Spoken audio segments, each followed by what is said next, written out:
What's up, bro? What's up, bro? It's kind of a jumble fuck in here right now.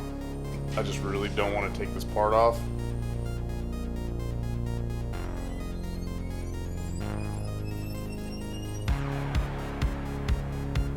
Time to get this exhaust and wideband put in. I got the new flanges on. The wideband sensors are already threaded in with some anti-seize. I got my hose clamps ran through the heat shields, so I'm now going to go ahead and get the heat shields put on before I throw the pipes on the bike. Let's do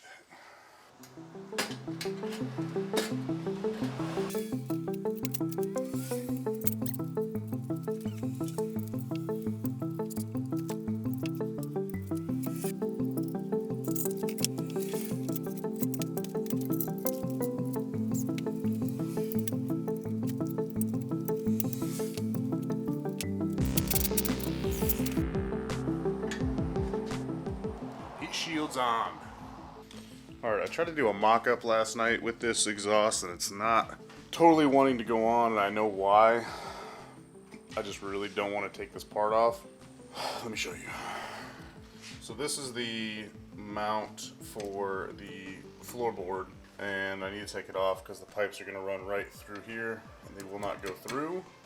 With this thing being in the way, my problem is I gotta get like down in here with a Torx bit and take this fucker out, and it's gonna be a pain in the ass, but it needs to be done. So that's next.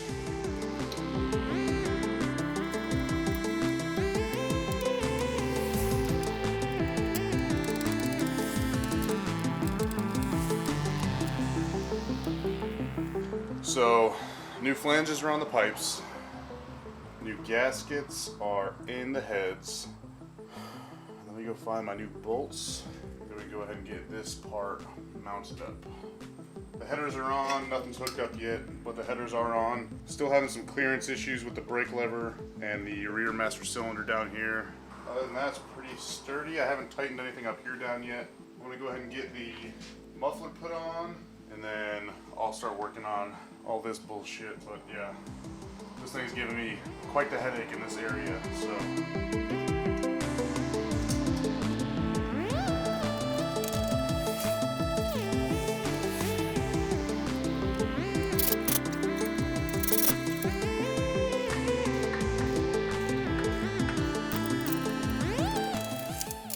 Okay, so we got everything on here, minus the heat shields, obviously. I gotta get this one on, and then I can't put the collector heat shield on until I get this one on, so I'm not worried about that right now. So I'm gonna go ahead and hook up the wideband to the ThunderMax. Very easy. There's one harness that says rear, one that says front. So you're gonna take the rear cylinder and plug it into the rear harness. So it clicks, just like that. And then same with the front. You're gonna hear it click. Organize this shit a little bit. These wires are way too long. That's my only complaint about this thing.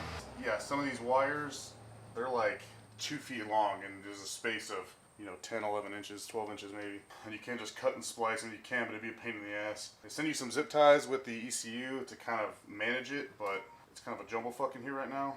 Too worried about it at the moment. So I need to put some gas in this thing, as well as oil, a new oil filter, plug it into the computer, start it up, and see what happens here. I don't have the air cleaner on yet, obviously. I'm doing something else with that later, but for now I'm not gonna need it. So we got the exhaust on, the wideband's in the exhaust, the wideband's plugged into the ThunderMax, ThunderMax wired up. So now it's time to do part 2 of the instructions. And I'm gonna run you through it. I've already done most of it, so I'm just gonna run you through how to do it real quick.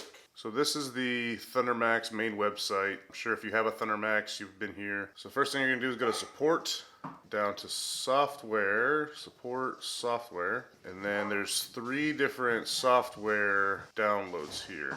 It depends which kind of COM port you have.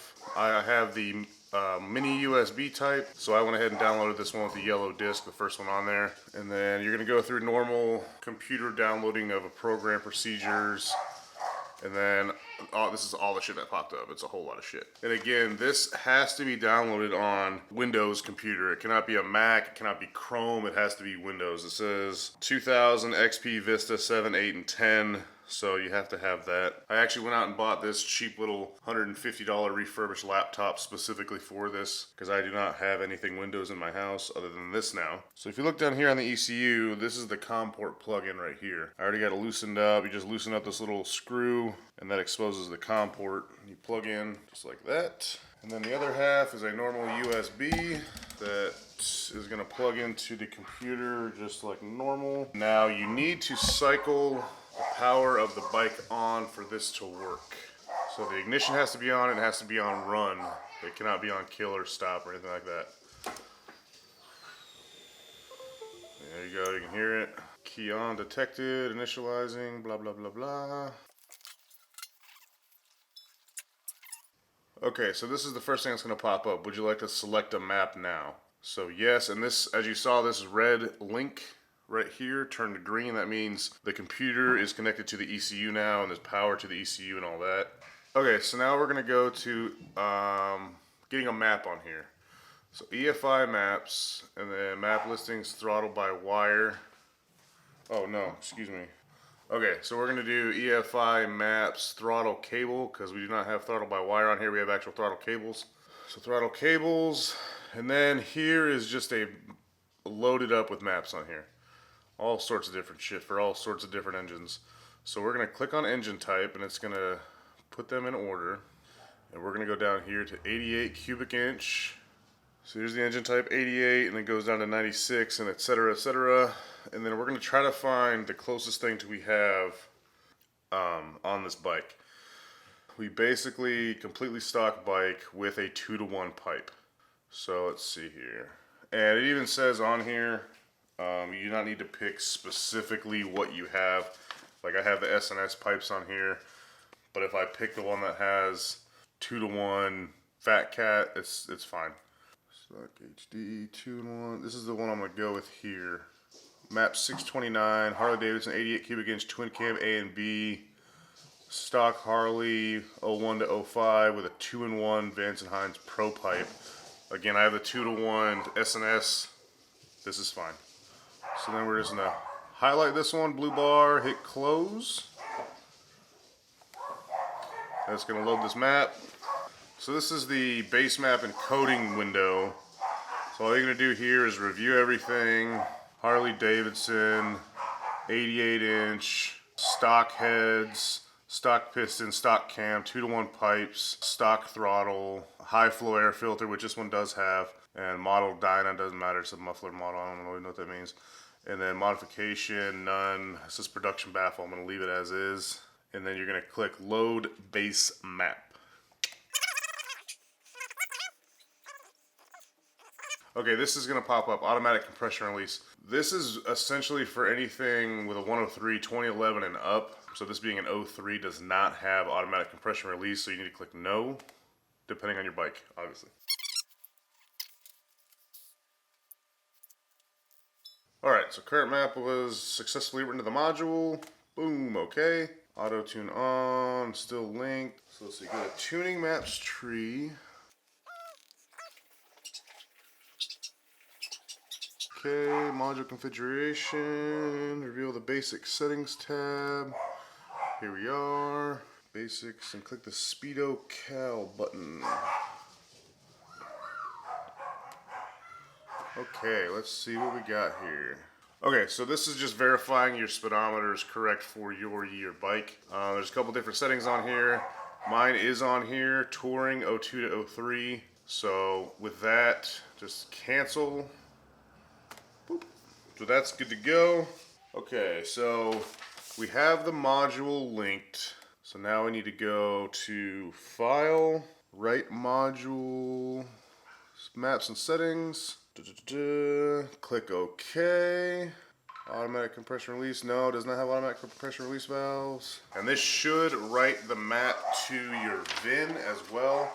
I did that off camera. I actually set my VIN up on here as well as registered the ThunderMax ECU on here with my name, email address, all that stuff. So this ECU is registered to me and to this VIN. Current map was successfully written to the module. Okay. Okay, so module configuration, diagnostic codes. So we just need to click clear, click diagnostic codes. There are none tripped, so we're just gonna clear them. I think it's just to get a pure, cleared, fresh slate here. So cleared, then close, clear, learned fuel adjustments, CLP offset. So we're clearing this offset, clearing diagnostic codes, and it says right here, this is just to make sure you start with a clean slate base map. So basically no historic data or anything like that. You're starting fresh and clean.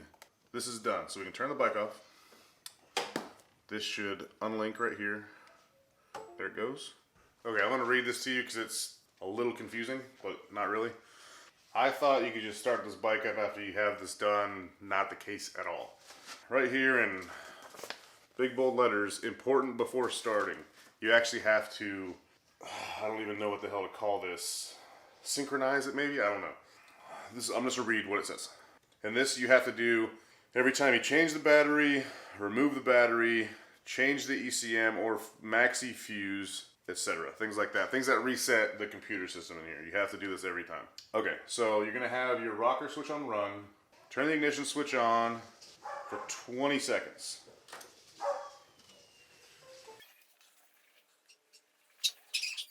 There you go.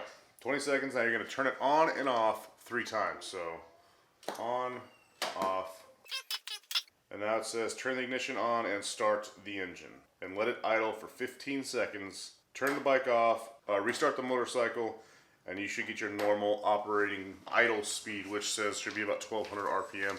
I'm gonna have the computer plugged in so I'll be able to monitor that very well. So we're gonna do that, start this thing up.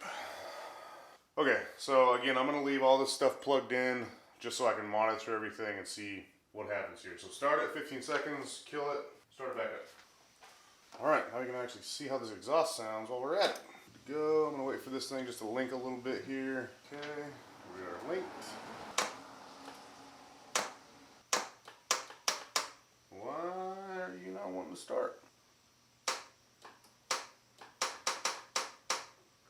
Okay, so I had some issues starting this thing last night. Turns out my battery was pretty much dead.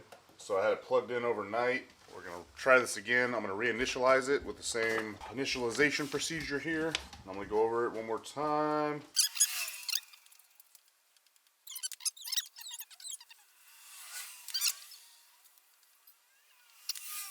So now we're gonna turn the bike on, start it, let it run for 15 seconds, and then turn it back off. See if it starts.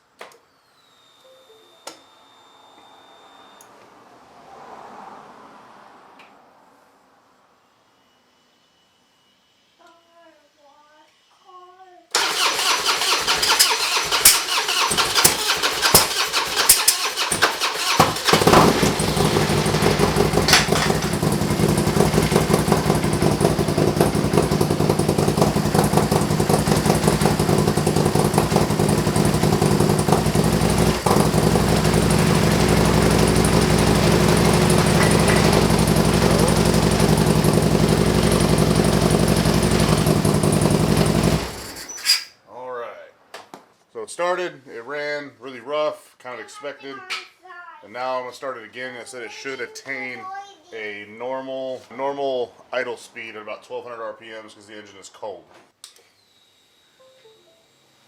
Key on, and start.